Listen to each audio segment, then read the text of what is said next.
Hello, everyone, and welcome to our live chat today with Amanda Filipacchi, author of three incredible novels, Vapor, Nude Men, and Love Creeps. Amanda, thank you so much for joining us today. It's such a pleasure to have you. Thanks, it's fun to be here. Yeah. Amanda has been described by the New York Times Book Review as a lovely comic surrealist. Her books have been translated into 13 languages, and her nonfiction has appeared in the New York Times, the Wall Street Journal, and the Atlantic. And before we start our questions, we wanted to, learn a little bit more about you and your books, and just a little bit about your writing journey. Can you divulge some information to us, please? Yeah, sure. I've been a writer or trying to be a writer since I was 13. I was Hmm. living in France and I was attending the American School of Paris.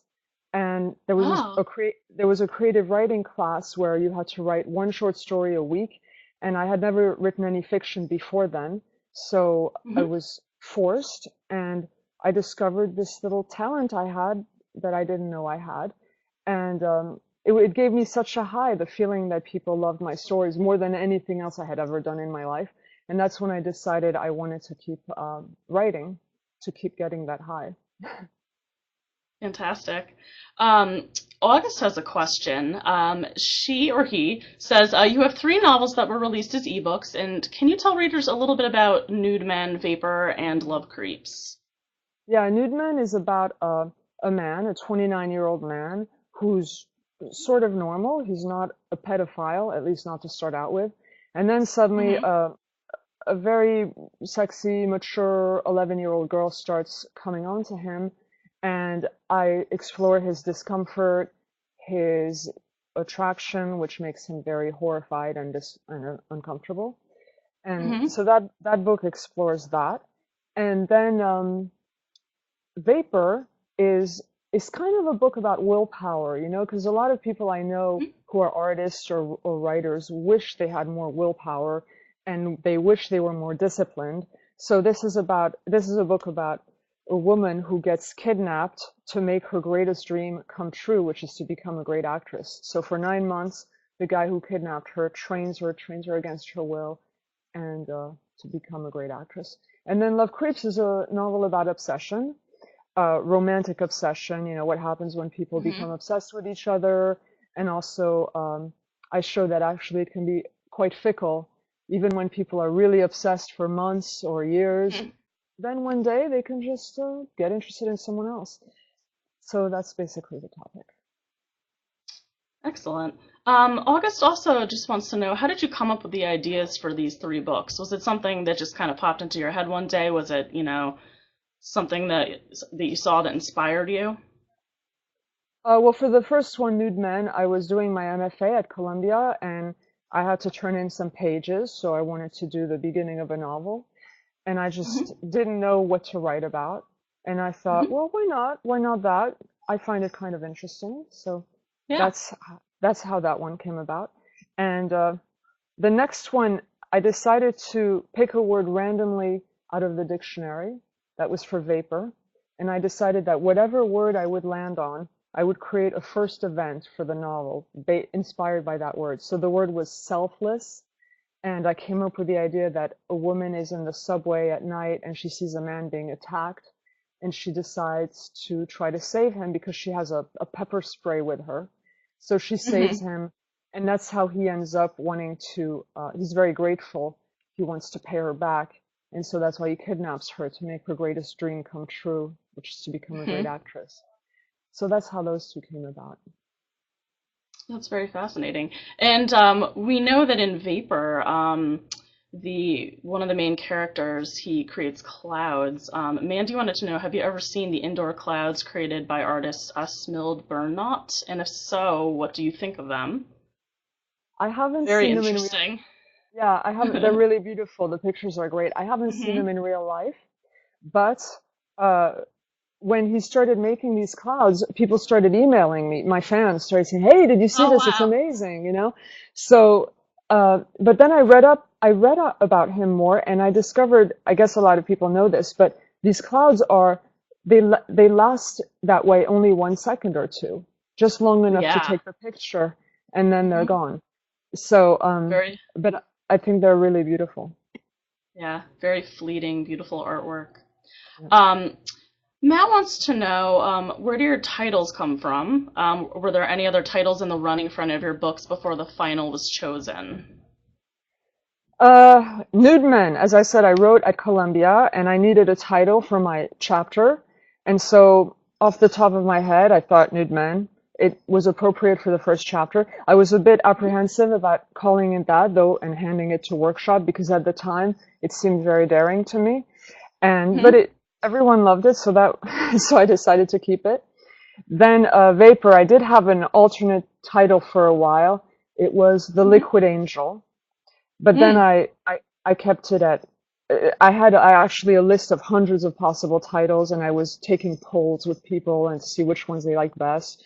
And Mm-hmm. ultimately Vapor. And Yeah. I'm now against one word titles. I think they're a bad idea. And then Love Mm. Creeps, I also had hundreds of pages of possible titles and that was actually, I believe, my boyfriend's idea. And he denies it. Claims it was my idea. So who knows whose idea it was? But I liked it. It has like triple meaning. And my newest book, though, The Unfortunate Importance of Beauty, that had two previous titles. One of them was The Insanity of Happiness, and one Yeah. was, let me think, what was the other one? Oh, Necessary Lunacies. But Oh, finally, excellent. when I would describe the topic to some friends of mine who are writers, they'd say, well, what is it about? And I'd say, well, it's about the unfortunate importance of beauty in our world, especially female physical beauty. And they say, actually, that would be a good title, the beginning of that description. So Yeah, I it became agree. that. Yeah. I'm curious, why do you think one-word titles don't work? Do you have any like reason, or Yeah, just? I developed a whole theory. I believe that titles are like combination locks. In order to be unique, they have to have more than one word. Hmm. Imagine if you go into a bar and you meet a Uh-huh. stranger and you strike up a conversation and you say to him, "What is money?" He's not Mm-hmm. likely to say a novel by Martin Amis. You know what I mean? Right. Exactly. But if you say Yeah. a title that has more than one word, then it's much more likely to be recognized, remembered. Hmm. And in fact, I feel that when you look at famous writers' titles, their list of titles, usually the books that are more well known are the ones that have more than one word, in my opinion. Mm-hmm. Yeah. Except Jonathan Franzen, Mm. you know. Very And there may be interesting. other exceptions. Yeah. We have an interesting question from Lana, and it says last year you wrote several op-ed pieces in the New York Times. What was it that you discovered while perusing Wikipedia? What happened was one evening I was looking at some Wikipedia pages of some authors, and Mm-hmm. I noticed something that seemed really strange. It's that a lot of women authors were not in the main category, which is American novelist. They were in a Mm-hmm. subcategory, which was American women novelists. And so I explored it more. I thought this is strange. Does it just have to do with maybe you have to be a really famous woman to be in the main category, whereas any type of male novelist can be in the main category? So Mm-hmm. I looked at that, and no, it wasn't even that because there were lots of famous women writers that were not in the main category. So I wrote an email. I belonged to a group of female writers, an email group. And I wrote them, I felt very frustrated by this, very angry about it, and I thought I needed to vent. And I thought, well, I can tell my boyfriend and my mom about it, but it didn't seem very Mm-hmm. satisfying. And I thought, who else can I tell about it? I thought, okay, perfect. I'll tell my group of female writers, I'll write them a letter. So I wrote them a long email describing it, and they were Yeah. absolutely outraged. They sent me Wow. tons of emails saying, oh my God, you got to write an article about this. You got to write an op-ed. Do it, do it. Mm-hmm. Someone's got to write an op-ed. And I had never written nonfiction before. It's not my thing, but I felt Mm-hmm. this has to be written and no one seemed to want to take it on. So I finally decided, well, actually, I thought my letter wasn't bad. Maybe it could be the op-ed. Maybe I wouldn't need to do that much extra work, you know? So Yeah. I sent it to my agent and she was also outraged. She said she's going to send it to the the op-eds editor at the New York Times immediately. And then Yeah. within the hour, I heard back, and she said that the op-eds editor was also outraged, and she was going to publish it immediately as an op-ed. And Oh, that's how that happened. And then, as soon as that was published, of course, my Wikipedia page got attacked by a lot yeah, of Wikipedia editors who were angry, which really surprised me. I didn't know why this yeah. would make them angry. And and then some other Wikipedia editors defended my page, and it became this whole amazing war between them. And Yeah, that's it's what happened. amazing. It's just Lana asked another question. She said in 24 hours your Wikipedia page was subjected to, 22 changes and other forms of vandalism, and she was wondering how you handled that. And is your page safe now? Is it ever Yeah. safe? Well, it was an extremely stressful experience to go through, Yeah. especially because there was one attacker, one Wikipedia editor who was extremely vicious. And then later, these people unmasked him, and he was actually a writer. He was a novelist, Oh, and wow. who had his own Wikipedia page, who he had been supposedly puffing it up for 6 years while damaging other writers' Wikipedia pages, such as Barry Yeah. Hannah and other famous writers. And the whole thing was so unpleasant, just so stressful. I can't even tell you. And now I think last time I checked, which was a few weeks or months ago, I think Hmm. it said that there are 60 people watching my page, and I'm not sure what Oh, wow. that means. I hope that they're mostly friendly people. I don't know, but I decided I just don't want to I don't even look at my page anymore. I Yeah. just, I because don't it's too blame you. stressful. Yeah. Yeah, wow. Um, well, on a happier topic, I want to talk about your upcoming novel, and Shelby does too. And she says, can you give us a sneak peek at your next novel? Just a little bit about it, The Unfortunate Importance of Beauty. Okay, sneak peek. Okay, so this is the cover. Woohoo! You Oh, get a sneak excellent. peek. Peek there. That's it. That's all you get. And Well, once. I mean, I can tell you a little bit about it. It's just, it's about, the title says what it's about. It's about the unfortunate importance of beauty in our world, especially female physical beauty. Um, it's a woman who's very beautiful and then one who's very ugly, and the one who's very beautiful can't be sure that people love her for her, so she decides Mhm. to make herself very ugly. And so she wears this elaborate disguise every day of her life, and in hopes that one day perhaps someone could fall in love with her despite her hideous disguise.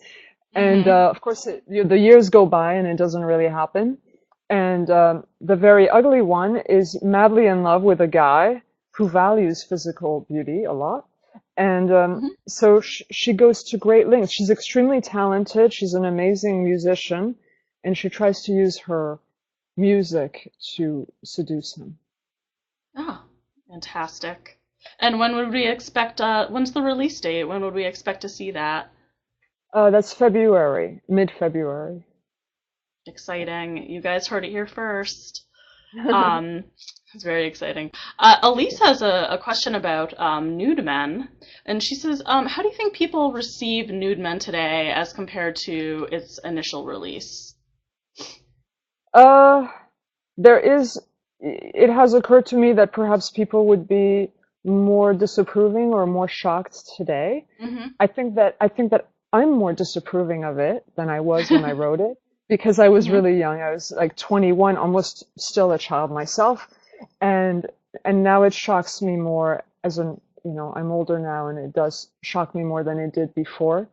Um, but I was afraid then what the reception would be like, and people were not at all as upset as I thought they would be, which was a Hmm. huge relief.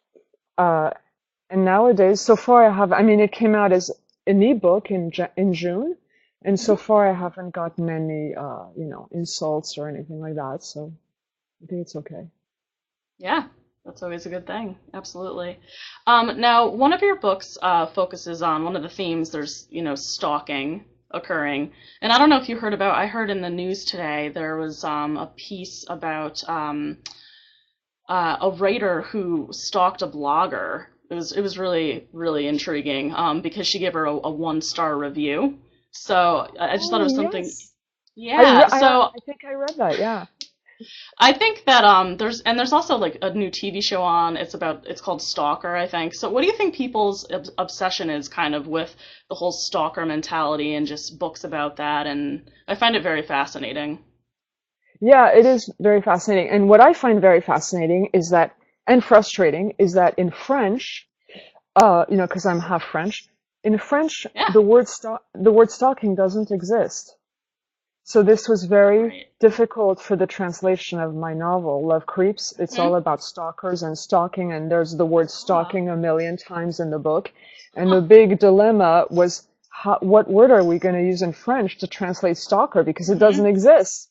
And Yeah. and I've wondered why doesn't it exist? And I jokingly came up with the theory that maybe it's because in France, stalking is such normal behavior that they don't need a special word for it. It's considered just normal.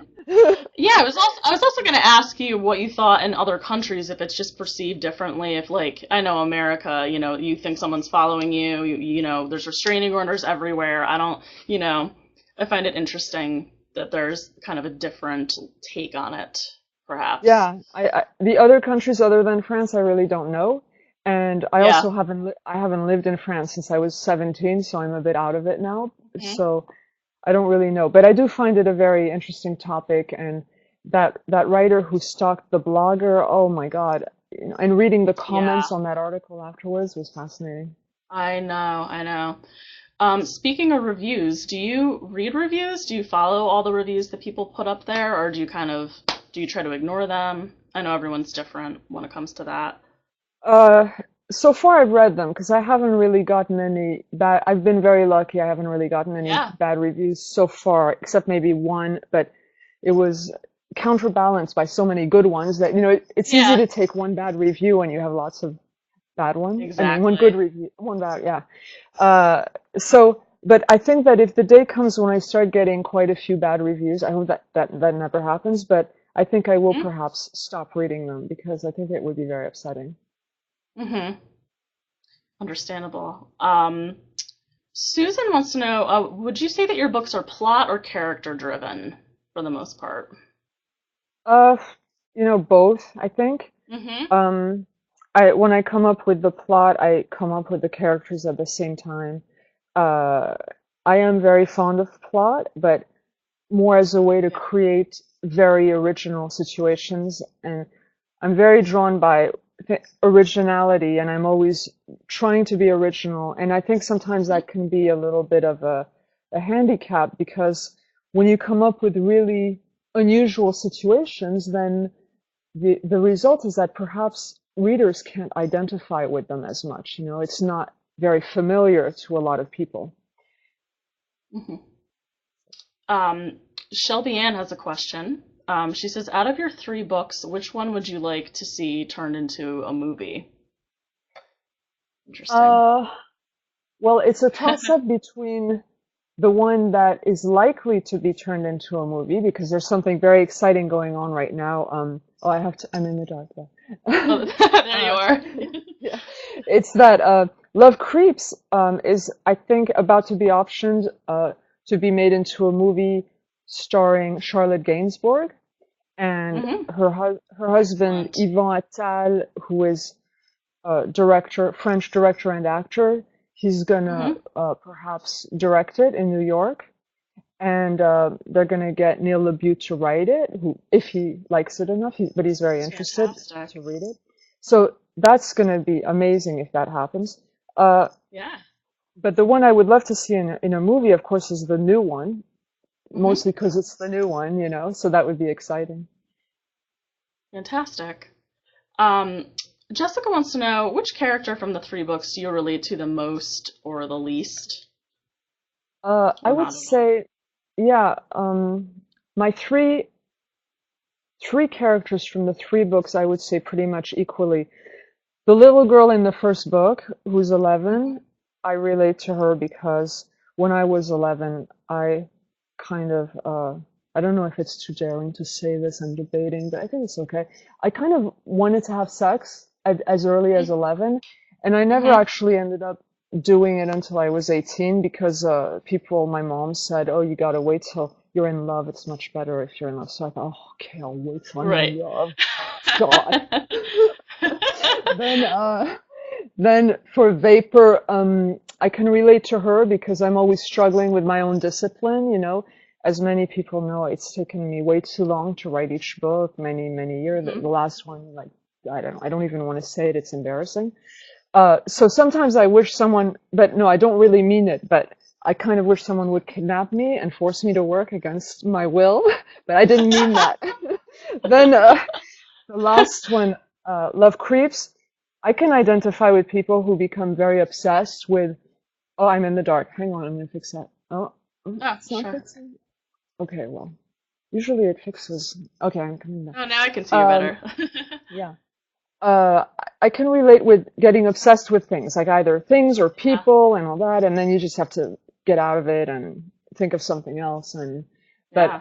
I love that topic because I can definitely relate. So that's it. Yeah. Awesome. Um, Brenna wants to know, how long did it take to write your first novel, and has the process gotten, easier and a shorter process as you've been writing longer? It's gotten definitely longer and Mm. not easier or harder, same degree of difficulty, just longer because I get more and more thorough. I don't know why. The first novel I wrote basically in 3 years. Mm-hmm. The second novel, I don't know, 6 years or something. It Mm-hmm. keeps getting longer and also more pages, and then I have to cut it by half, and it's such a waste of pages, and so Yeah. that's too much. Okay. Um, so we have another question here, from Brenna. She says, "What has been the best piece of advice you've received in regards to writing your books?" Um, it was perhaps the advice I got from my dad, who said, write more quickly.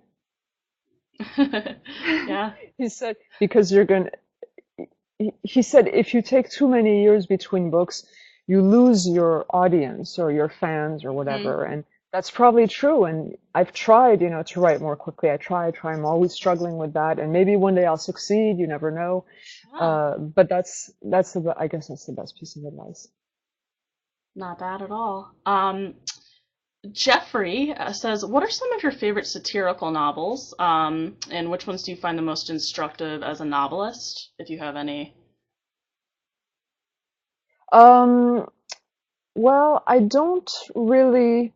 I The novels I've liked that have actually influenced me are very experimental novels like Raymond Queneau and Flann O'Brien Yeah. and even Mark Lehner. And then there are some novels that have influenced me, even though they're not like my writing at all, like The Remains of the Day. I Yeah. was Great book. by Ishiguro. I was writing Nude Men when I read that, and suddenly I started feeling like my main character started sounding like a butler, and that was Oh, really wow. strange. But and other than that, I've liked a lot of my favorite writer is Proust, and I Hmm. like a lot of the French ones, Balzac, Zola. But I wouldn't say Hmm. they've influenced me. I admire them, and my Hmm. writing. Oh, I'm in the dark. My writing is totally different. Okay, how can I fix this? There, that's good. And by There the you way, go. I chose a very bright light view behind me on purpose so I would be in the dark. So I don't want people to think I don't. It was unintentional. Not a problem. Yeah, I think, I'm sorry, were you done with the question? I didn't Yeah, I'm wanna. done. Okay, great. Um, so we have a couple more coming in. Mandy wants to know, what's the most challenging part of writing for you? It's usually whatever part I'm working on at the moment. So Mm-hmm. if I'm working on, for example, the plot, then that feels like a Right. nightmare. It feels like the hardest part. And then Yes. I crave to be starting the actual scenes, the writing. But then when I get to that point of writing the actual scenes and the writing, then that feels like the most difficult part. And I Ah, wish I were working on the plot, so right. yeah. Absolutely.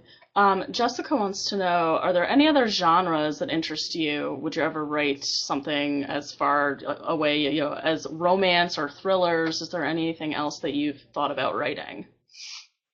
Um, no, not really. Even though my new Hmm. novel does have a sort of murder, perhaps. I don't want to give Ah. anything away, but it's not even sure it's a murder. Uh, but uh, I think you can incorporate any element from any genre into a literary novel, and that doesn't make it a genre novel. You know, you can have Hmm. amazingly romantic scenes in a literary novel, and that doesn't make it a romance novel. Right. Absolutely. Um, we have another question here from Jessica. She says, are there any websites that you'd love to guest author on, and what are some topics that you'd like to write about? Um, I'm, I'm very fond of Salon and Hmm. uh, the New York Times, Yeah. and then of course, I guess I wrote for the Wall Street Journal speakeasy section. That was nice. I wrote an essay there. So those are some that are, Yeah. that I like. Absolutely. Um, Danny wants to know, do you ever feel attached to your characters? Uh, I would say all of them, and I wonder how does one determine whether one is attached or not? I mean, Mm, does that mean if I consider killing one off and it makes me sad, I guess that shows I'm attached. And if right. that's the case, yeah, if that's the case, then I think I'm very attached. I did Hmm. actually kill one off in my first one. Um, Hmm. and I can't remember if it made me sad, but um, I think yeah, I think I'm very attached to all my characters. Yeah.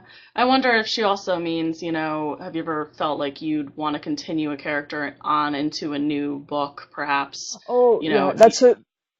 that's a good question actually, because my new book, not the one coming out in February, but the one I've already started writing after that. Ah. For the first time ever, I'm writing about a character who makes me laugh so much.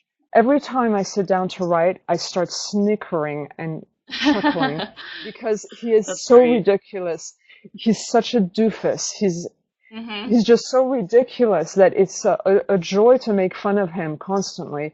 And I was thinking, and it makes me so happy to write about him that I was thinking, I don't want to, I don't want to stop when this book will be over. I think I might do a series. I think this should be my character for the rest of my life. This the guy I'm Yeah. gonna, the guy I'm gonna write about forever until I die. That's fantastic.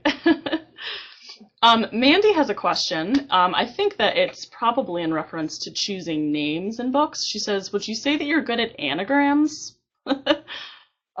No, I'm not good at anagrams at all. I know that I put tons of anagrams in my novel Vapor, and Hmm. the most difficult one was the last one actually, which is I guess I can say what it is. It's otherwise is an anagram for white rose. And Ah, I oh, like and that. actually, that was one of the original titles I thought of naming that book. Vapor was going Hmm. to be called Otherwise. And Yeah. when my agent saw that, she knew. No, when she saw White Rose, the two words White Rose, she saw instantly that the anagram was Otherwise, and I was in complete awe. How did she do that? You know, Wow. because it's really difficult. So no, I'm not especially good at it. Oh, wow. I don't think I would know that from does she look at No, anagrams a lot? I feel like she she's I good at. think that I think maybe she's a genius, like really an Yeah, incredible genius, because I agree. she claims she just. I said, but how? Wait a minute, how could you see that? She said, I don't know, I just saw it. I just see the words and I just see it. It's like, okay, Yeah. that's amazing. That's great. Danny has another question. She says, "Do you write daily?" And she wants to know what your writing process is like. Okay, the writing process is really really strange, and I don't know how common it is, but and it's a bit anal. So let's say I tell myself I want to write 3 hours a day. it often Hmm. takes me the entire day to write 3 hours. So every time Okay. I sit down to write, I write down the time, the exact time when I begin. Oh, If I stop for any reason, if I have to go pee or whatever, I write down the yeah. time when I stop, and then I write back down the time 5 minutes later when I start again, and then I add up all the minutes that I've written, and I'm like, oh, okay, 21 more minutes to go. Okay, I can do it. Yeah. I can do it. Like that. And so that's, and actually my boyfriend, we live together. I guess I've influenced him because when he was writing his book, he started using the same thing, and we'd compare number of minutes that we still had to write. Oh, that's amazing. Hey, whatever works. I think that that's a great idea, personally. I could see myself writing down the times that I stop and start. So you have to keep yourself on track, you know? Yeah, yeah, right. We have a new question that just came in from Jeffrey. And he says, you mentioned experimental fiction, and he says, what do you think of the Oulipo brothers, specifically Perec? Am I pronouncing that right? Perec? Charles Perec. Yeah, I haven't read his work, but I love experimental fiction. And Mm-hmm. in fact, before getting my MFA at Columbia, I attended 1 year in the master's program at City College, which was headed by Frederick Tutton. And actually, this was around the time when Walter Mosley was a student there, and we used to Yeah. share a cab home and everything. That was fun. But in that program really introduced me to a lot of experimental writers, and I felt Yeah. that they really freed me. They showed me what was allowed, things that I wouldn't have assumed you could or should do in fiction, and Mm-hmm. it really opened me up to that whole world, and I love that. And it did that for me a lot more actually than Columbia did, even though Columbia was great in other ways. Yeah. So, Excellent. We have one more question for you before we end. Elise says, what do you think you've learned as a writer now on your own, you know, without any other advice from people 20 years after your debut novel was released? what have I learned as a writer? Well, there's one thing I've always wondered about. When people say your characters have to be likable, I Hmm. really, when I first heard that in school, I was shocked by that. I thought that was ridiculous. And there are so many novels that don't have likable characters. And in fact, often it's extremely fun to read about unlikable characters. So Right. that's something I've been struggling with. And even though part of me objects, another part of me wonders, well, I don't know. Do they have a point? Is there an Hmm. advantage? And so I think with my new book that's coming out in February, I did make an effort to keep that in mind as something, like maybe be a little more conscious about the characters and are they likable or not. And my last book, Love Creeps, apparently all the characters in there are insane, which is something I never really realized until an interviewer pointed that out to me, and then it was like a light bulb. It was like, oh my God, you're right. They're really all insane.